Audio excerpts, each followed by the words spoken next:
ओम अचिंता व्यक्त रूपाय निर्गुणाय गुणात्मने समस्त जगताधार मूर्तये ब्रह्मणे नमः। मैं विवेक कुमार तिवारी राजकीय संस्कृत महाविद्यालय काजीपुर पटना में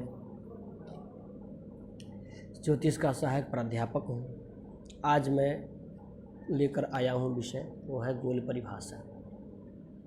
वस्तुतः यह एक ग्रंथ सिद्धांत शास्त्र का प्रथम सीढ़ी माना जाता है। सिद्धांत शास्त्र में प्रवेश करने के लिए गोल ज्ञान अत्यंत महत्वपूर्ण है। अतः इसी उद्देश्य से हमने इस ग्रंथ को आज लेकर के आया और इस ग्रंथ को मैं अब आरंभ करने जा रहा हूँ आप लोगों के समक्ष।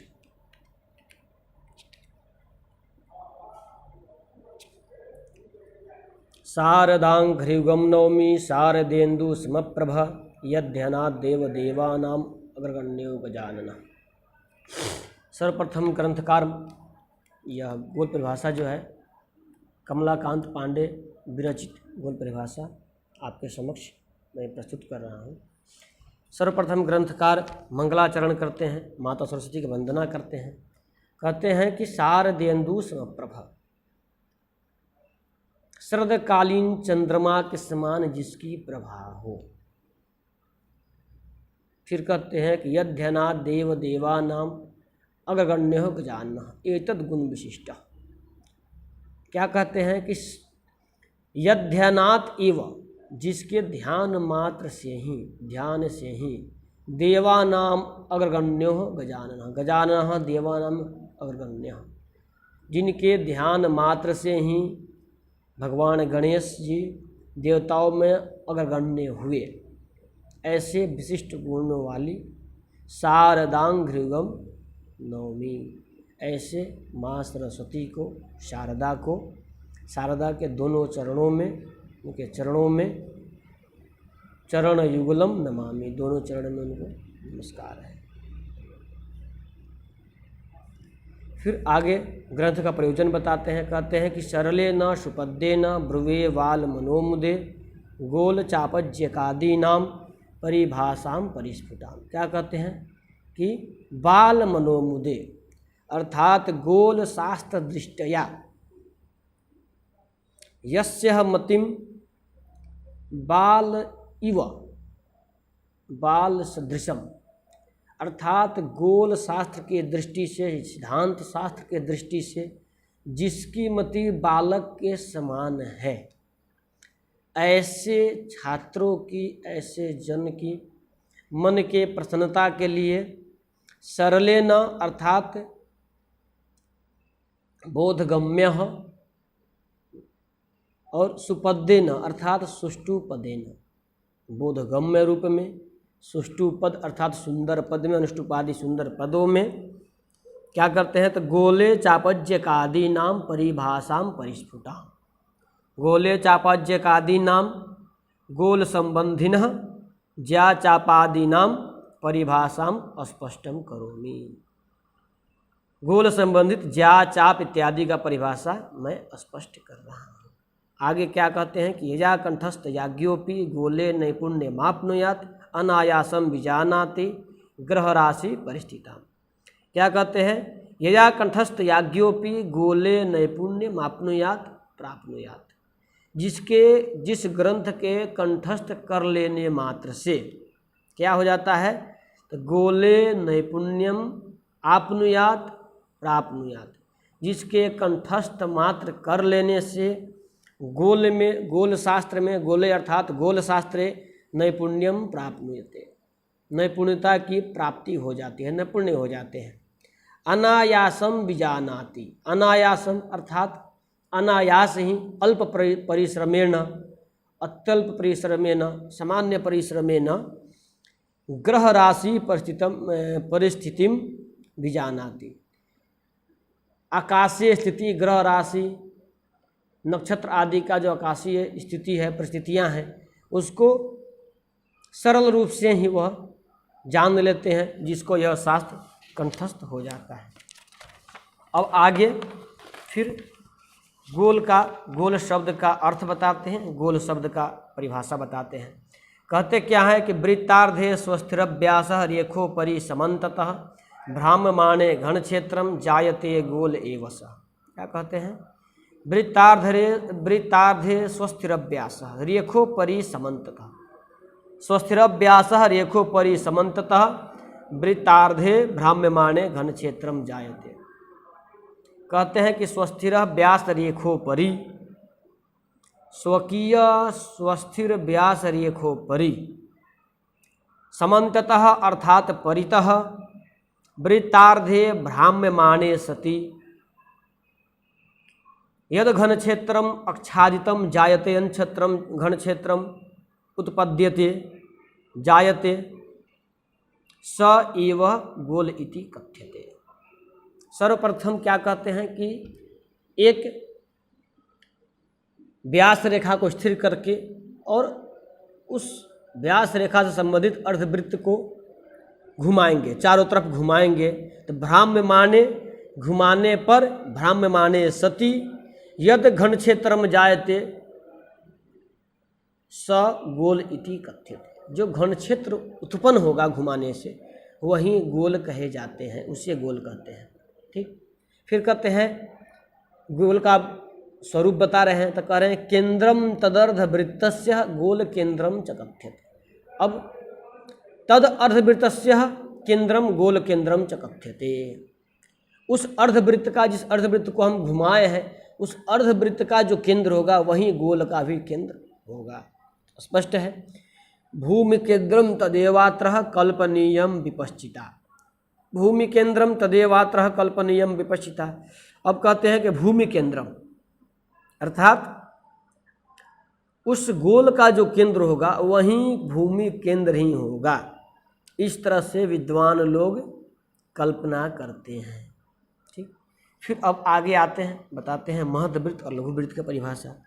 कहते हैं यद गोलीय महदवृत्तम यद क्षेत्रम गोल केंद्रगम त्रिज्यावृत्तम तदेव स्यात् ततोन्य लघु संज्ञकम।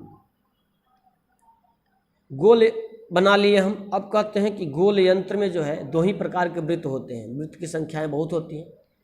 कुछ वृत्त जो है महदवृत्त होते हैं, कुछ वृत्त लघु वृत्त होते हैं।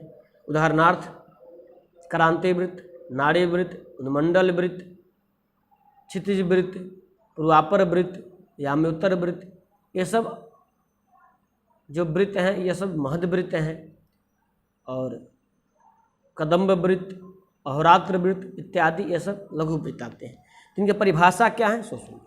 कहते हैं तद गोलीयम महदवृत्तम यत् क्षेत्रम गोल केंद्रगम।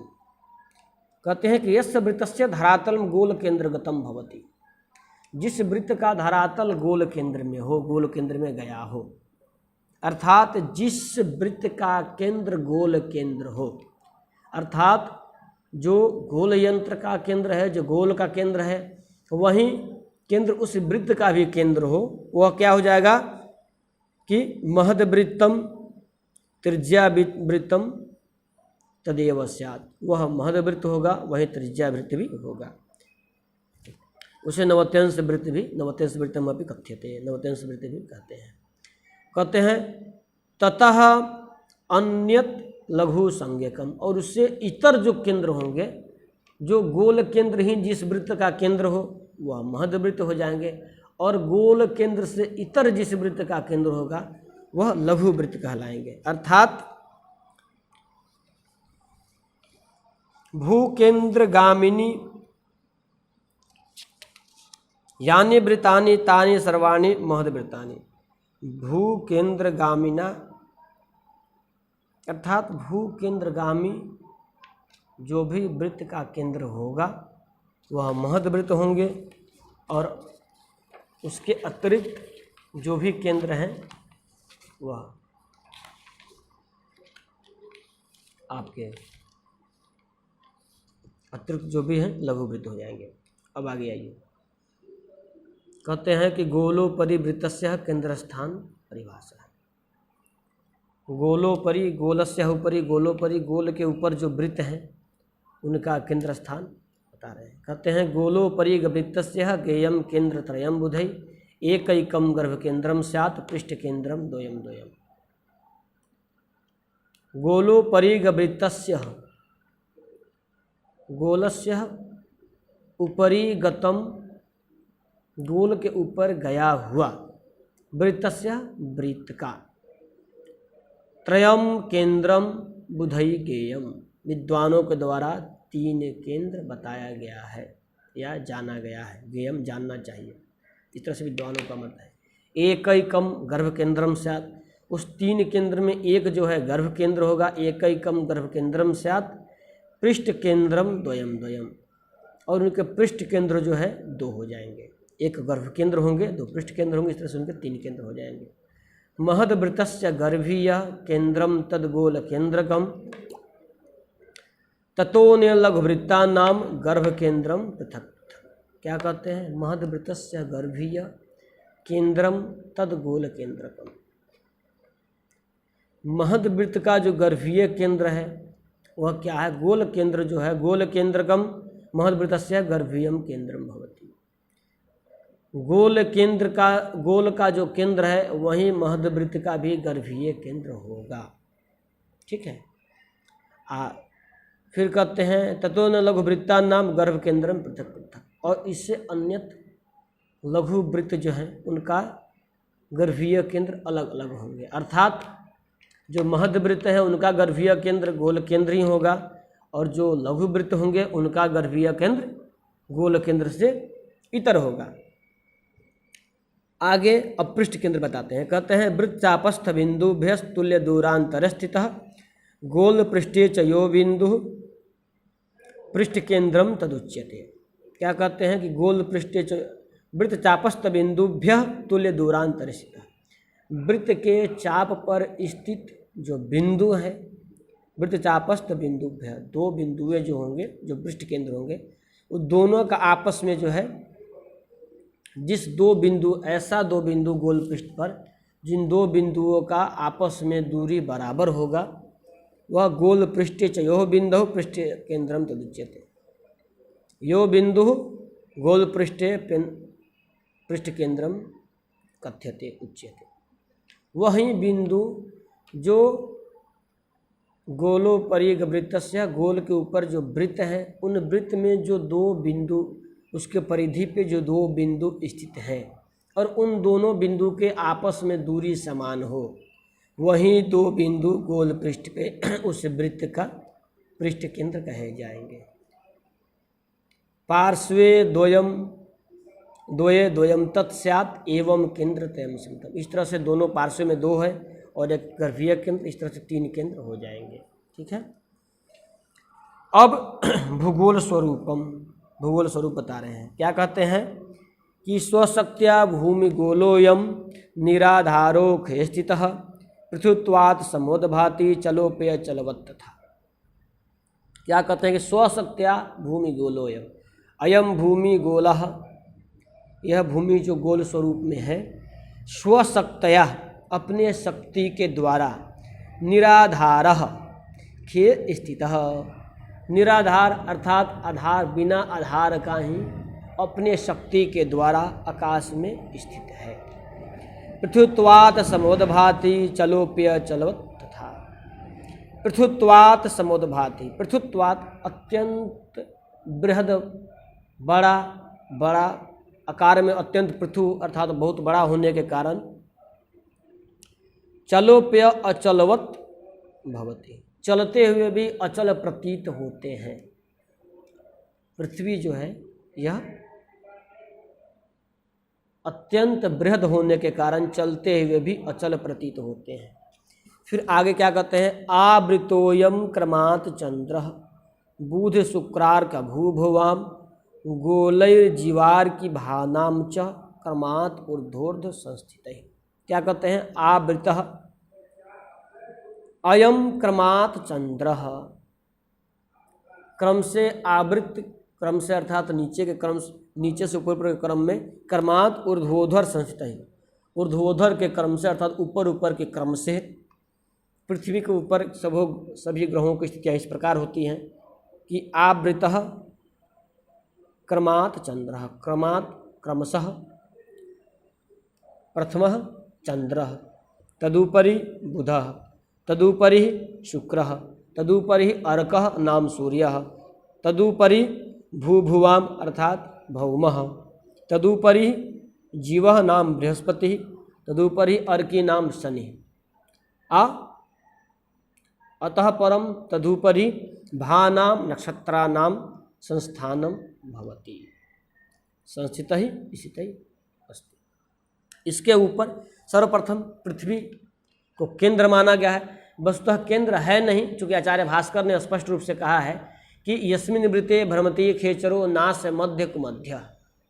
जिस वृत्त में ग्रह भ्रमण करते हैं उनका केंद्र भूकेंद्र नहीं है, वह भूमि उनका केंद्र नहीं है, किंतु गणितीय प्रक्रिया की सरलता के लिए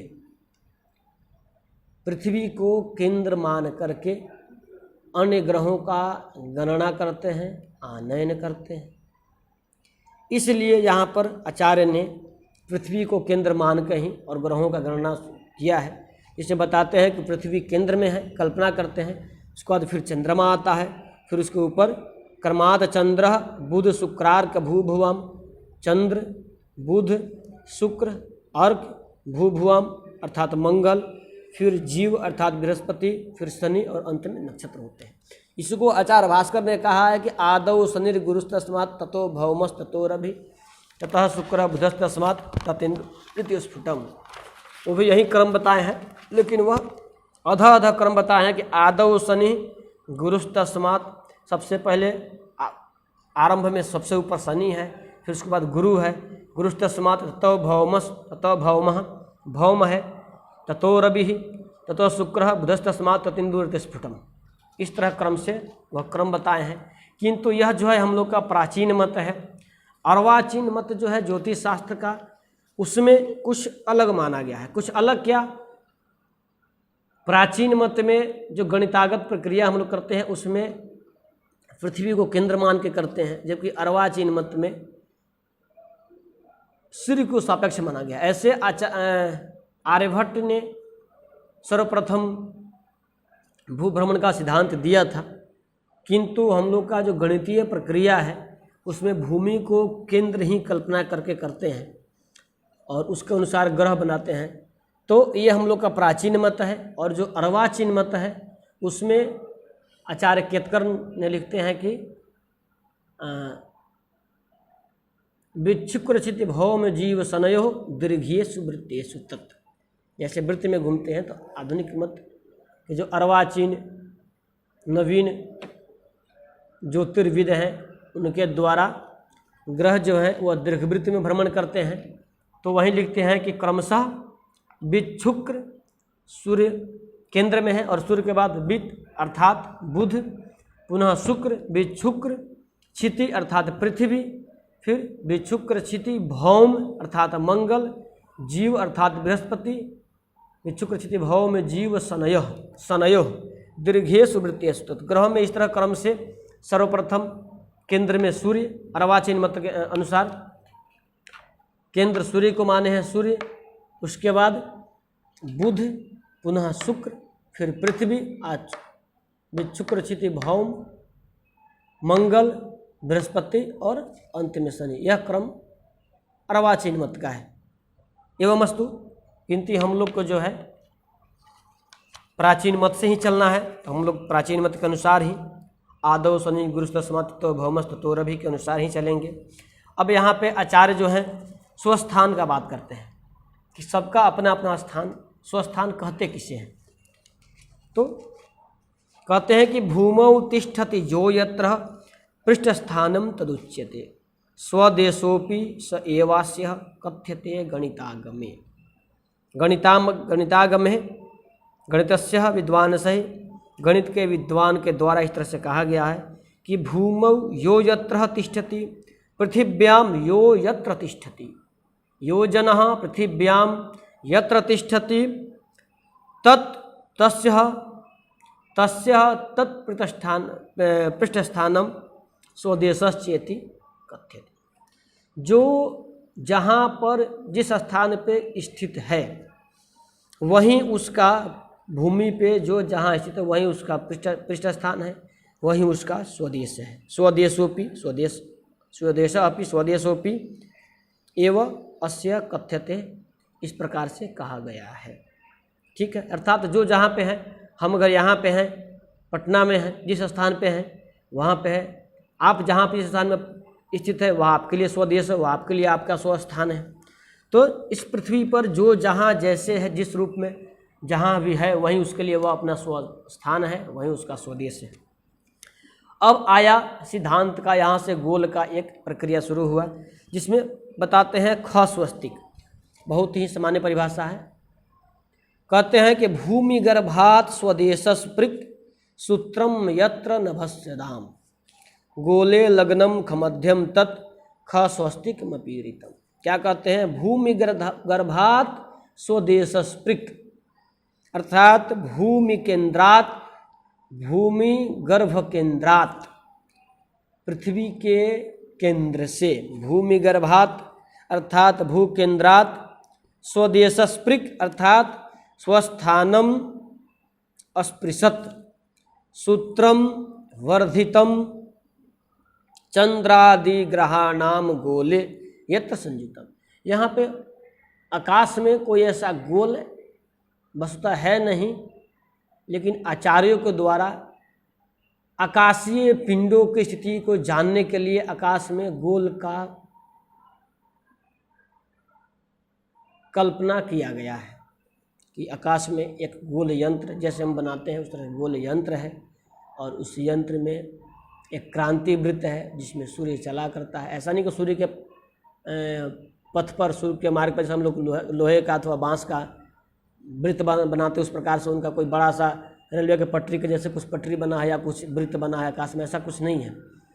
सूर्य का चलने का जो मार्ग है आकाश में जिसमें सूर्य चला करता है, उसी मार्ग को का अनुसरण करते हुए हम लोगों ने कल्पना करते हुए एक क्रांति वृत्त का निर्माण किया, जिसमें हम लोग कल्पना करते हैं कि इस क्रांति वृत्त में सूर्य चला करता है, सतत चला करता है। तो इस तरह से क्रांति वृत्त हो गया। फिर नाड़ी वृत्त हुआ जिसमें हम लोग काल का गणना करते हैं। क्षितिज वृत्त हुआ, उन्मंडल वृत्त हुआ, पूरी प्रकार आपका याम्योत्तर वृत्त हुआ। इस तरह से आपके जितने भी वृत्त हैं सब कल्पना है, और ये सब कल्पना इसलिए किए गए हैं क्योंकि आकाशीय पिंडों की स्थिति हम लोग भली भांति जान सकें। तो यहाँ पे ख स्वस्तिक ख मध्य का बात करते हैं। ख शब्द का अर्थ यहाँ पे है आकाश मध्य अर्थात बीच। आकाश का कोई बीच स्थान तो मध्य स्थान हो नहीं सकता है, लेकिन फिर भी आकाशीय पिंड को जानने के लिए हम लोग ख मध्य की कल्पना करते हैं। उसमें करते क्या है कि जो जहाँ पे है वहीं उसका ख मध्य, वो हम आपके सर के ऊपर का जो आकाश है उसी को हम ख मध्य मान लेते हैं। इसलिए आचार्य ने कहा क्या कि भूमि गर्भात स्वदेशस्पृक् सूत्रम यत्र नभस्यदाम गोले लग्नम ख मध्यम तत्, वह आपका